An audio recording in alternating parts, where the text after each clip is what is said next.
Ito mga katribya po yung paghuhugas po natin ng banlik.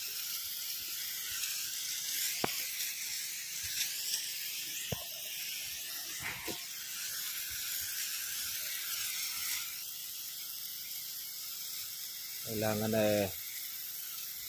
matanggal po yan dahil putik mga katribya. Kaya hindi po maaalis. Yan, yung namumuti po na ito mga ka-farmers.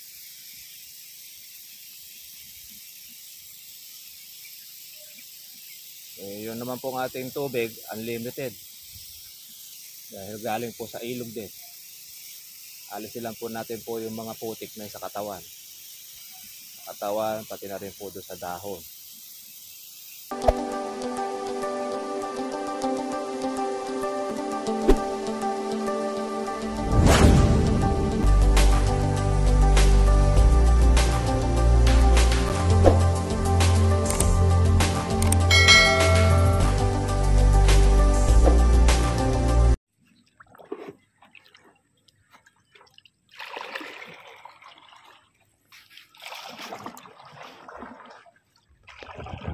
Farmers, ito po tayo ulit sa ating nabaha. Nalubog po yung ating kalamansi. Yung ating batang kalamansi na mahigit ng 1 taon. Kung saan mga katribya po ay nakakuha po tayo rito ng ating 30 bag na napitas. Ngayon po ay gagawin po natin ay maghuhugas banlik po tayo doon sa nalubog. Yun lang naman po mga nalubog po ang ating power spray. Doon sa ating mga katribya na naka-experience na lumubog ang kalamansi, ito po ang the best na maganda pong gawin para po mahugasan. Kasi pagka po nag-aaraw at nag-iinit ay maluluto po yung katawan ng kalamansi doon sa putik, saka doon sa dahon niya malalagas. Kaya lumusong po tayo rito para po makamusta po yung ating kalamansi. Kasama natin yung aking anak.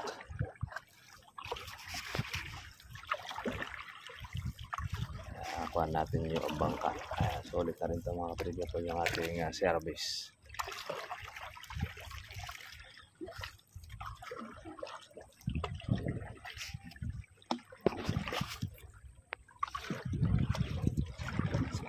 Farmers, good morning po sa ating lahat. Ito mga katribya po yung ating hinuhugasang kalamansi. Yung nalubog. Ayan, pati po mga ka-farmers po yung bunga ay nalubog. Kaya naman kailangan po natin itong hugasan. Ayan, tumining po yung banlik sa dahon.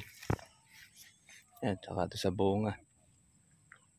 Ayan, malalaki na yung bunga kaya lang kulubot pa rin. Marami pong mga nabuhay.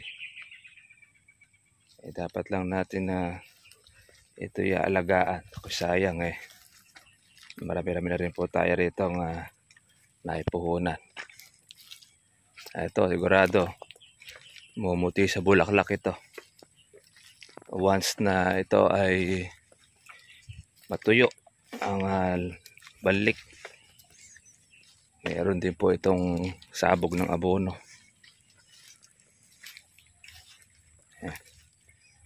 Ito mga banlik itong ating natatapakan.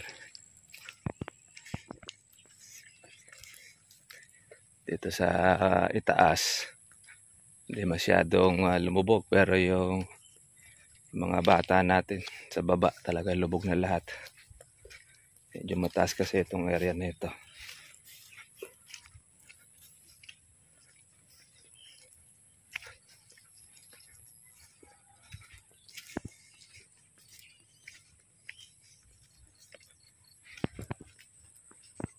Na-spray na po natin ito ng herbicide bago nang bumagyo. Ito mga katribya po yung paghuhugas po natin ng banlik.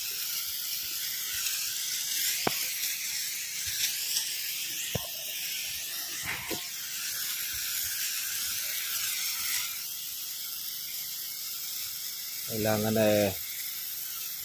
matanggal po yan dahil putik mga katribya. Kaya hindi po maaalis. Ayan, yung namumuti po na ito mga farmers.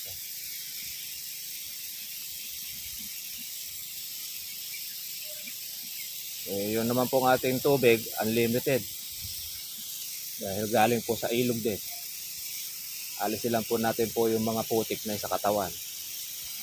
Pati na rin po doon sa dahon. Yan, gaya niya, no? Ay naman itong power spray makukuha po yan. Matuturit po yung ating mga putik. Medyo matagal nga lang po mga ka-farmers kung maglinis.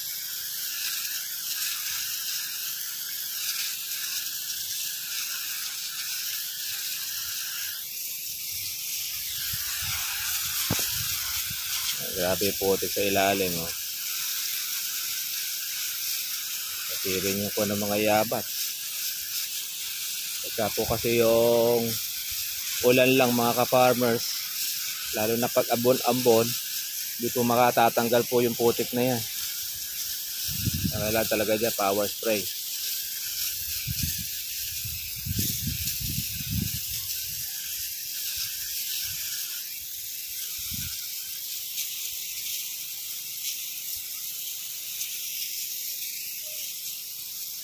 Ganyan po yung ating ginagawa paglilinis sa ating kalamansi.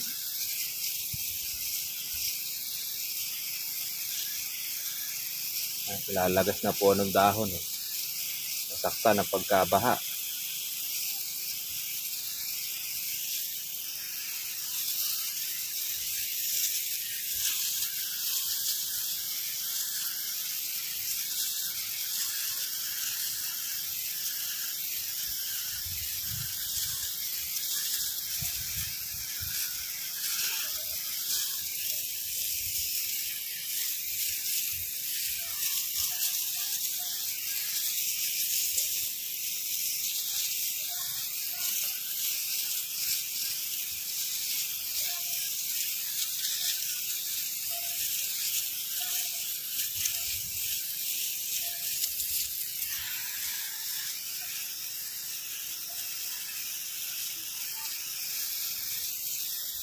Ang kalamansi mga farmers, pagka po nasa tabing ilog, yan po ang isa sa magiging risk o delikado pagka po mabaha.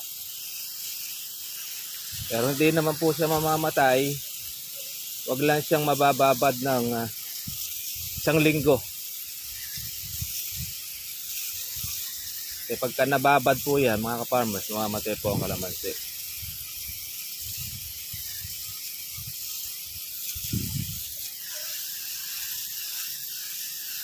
Dahil putik pati po yung bunga ng kalamansi natin may putik din.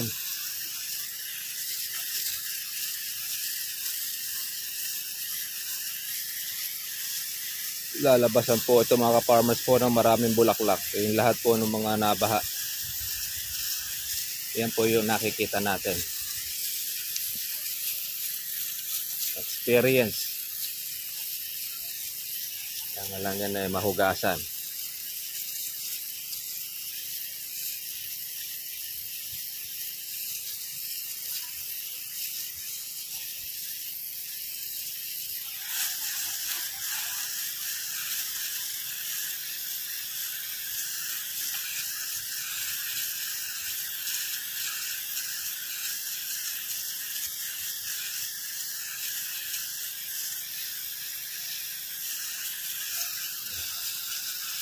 Putik. Mainit kasi ito mga ka-farmers. Pag hindi po natin ito ganito gagawin, maluluto po yung ating mga dahon yan. Pati po yung bunga malalagas. Dahil mainit po yung putik pagka yan ay natuyo. Hindi man po natin totally matanggal po lahat. Pero malaking tulong po ito yung nahuhugasan. para yung labasan po ng panibagong bulaklak yung mga lumubog.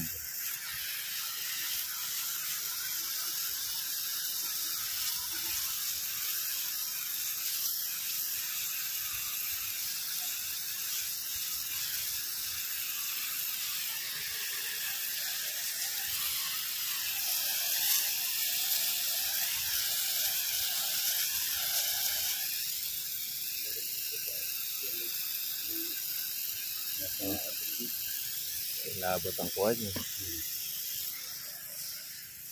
Ang ganda naman yung pagka nahuhugasan.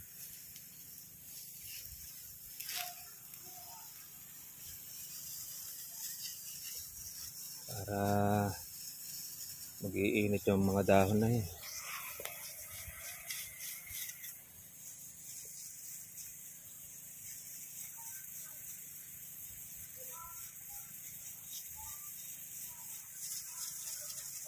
Meron pala.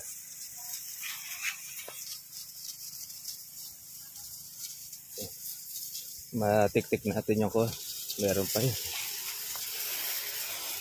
Bali medyo magtagal.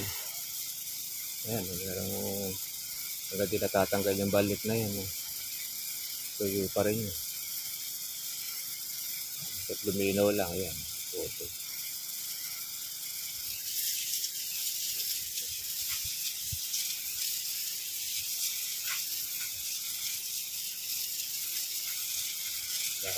Malambot.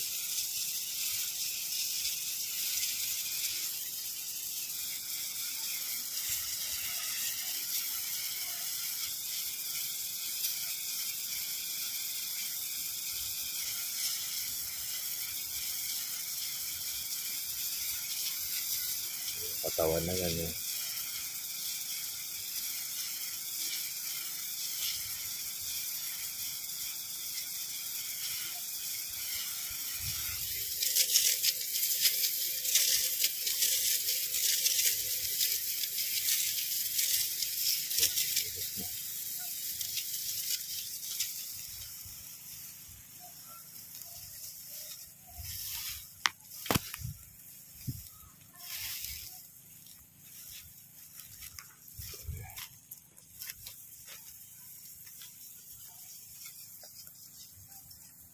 Ibali, ibabad mo para matanggal.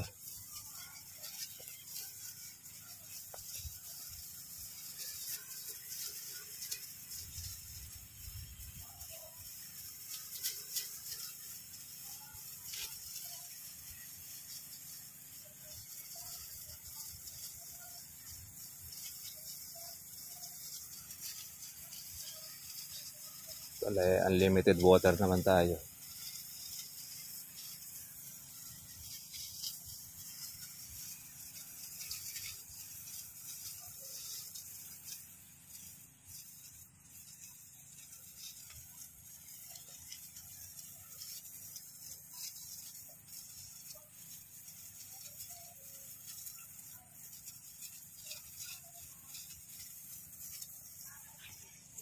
Medyo mainit-init na po mga ka-farmers, pero okay lang naman yan dahil naghuhugas lang po tayo ng ating puno. Sanga.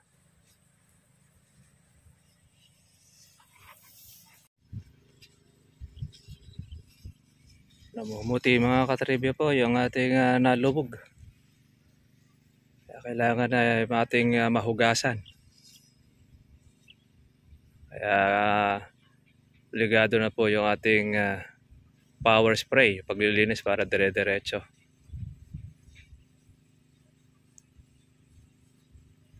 Medyo matagal nga lang. Ilang balik na rin po itong paglilinis natin. Para matanggal po yung putik, yung banlik. Iba natuyo na yung ibang mga usbong. Lubog ito mga katribya. Itong lahat ng baba na ito. Pero buhay ang kalamansi. Ayan, ganyan po, matibay po ang kalamansi kahit na yan po ay malubog. Basta wag lang siya tatagal ng 1 linggo na mabababad yung kanyang ugat sa tubig dahil mamamatay siya. Pero pagka ilang araw lang, 2 araw, ayan, hindi siya mamamatay. Yan ang kagandahan pagka pumalalaki po ang kalamansi. Pero kung ito ay mga katatanim, ay delikado, mamamatay. Lalo na pagka yan ay medium or yung small ang itinanim. Sigurado, ubos lahat yon. Once na ito ay nabaha, kaya ginawa natin, yung mga malalaki na po ang tinanim natin dito. Para alam po namin na ito talaga ay binabaha, nilulubog. Pero tinesting po natin. Pero ayun, nakasurvive po yung marami pong mga puno. At by December na tayo, mga katribya po, mag-uulit doon po sa mga namatay dito. Ang di na lang po natin lalagyan, yung pong pinakadulo. Dahil yung po mga katribya ay masobrang baba na.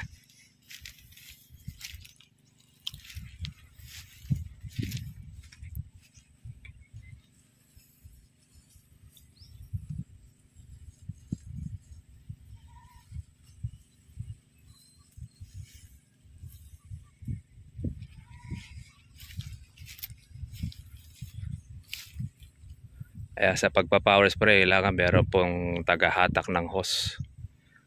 May tagahawak po ng pito para tuloy-tuloy po yung trabaho.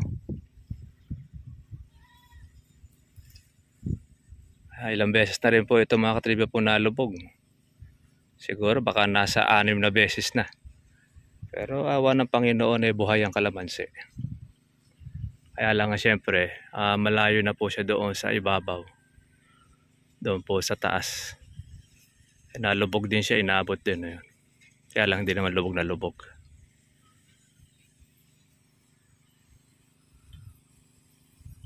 Ito mga katribya po yung ating binomba.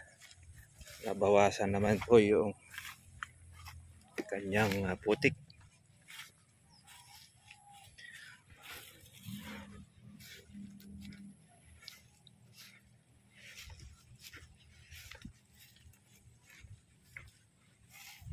Yung kanyang